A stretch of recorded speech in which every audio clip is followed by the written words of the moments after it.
which is necessarily xenophobic, which says, this is very difficult.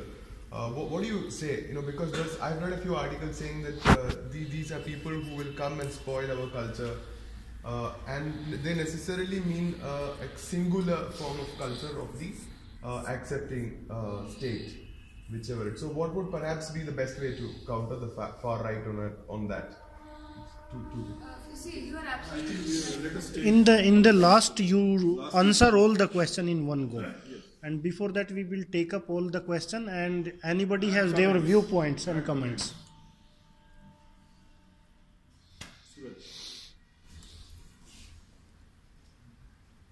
I have a question. Yes. Actually, I want to ask all the world leaders that are coming now, all are hegemonic right now. But that's the main reason. Fascist regimes are coming, more US, India and all other. Suki there. So this is the actual reason behind the refugees, many refugees in Syria and Rohingya crisis and all. What is the, how can we expose them? That's the thing. She has spoken very well and we must congratulate her on this. I would like to know this, not only know, I would like to speak also a little bit on that. That refugee issue you can't... Yes. Come here. No, it's okay. It's okay. We are all friends here, they all... Chodo, usko. Our constitution has given free mobility for livelihood. Anywhere you can go. But at the same time, our governments haven't been able to provide economic facilities to all the citizens. But that doesn't mean that when one state people go to another state, they become refugees. We don't call them refugees. We have got even Labor Act for migratory workers. And these workers, all the laws apply for them also. From the state and from the destination where they go. And then cultural assimilation is also there. They don't go back, that is true. It's very difficult for them to go back or even send money. I have done a project on this grass widows, we call them grass widows, who are left back when their men go out to work. These grass widows share their own family problems, their children's problem and their in-laws problem.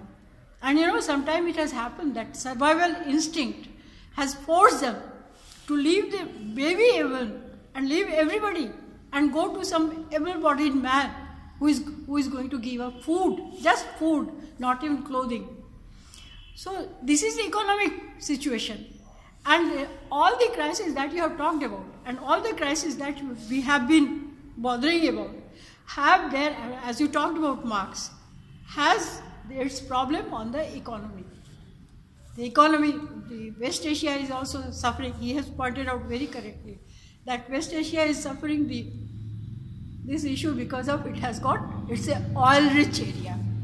All the divisive, even this government is playing this divisive role because it has to maintain its economy, that is selling everything to other countries. So it was a very difficult topic and you handled it very lucidly. That way it was very good. Thank you very much. Sir?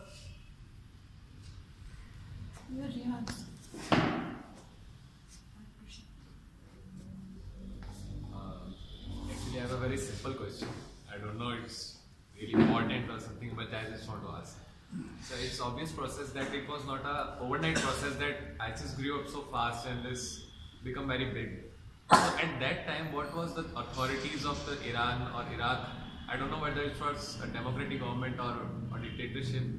At that time, what were they doing? Like, they must have known that if there is one organization that is flourishing.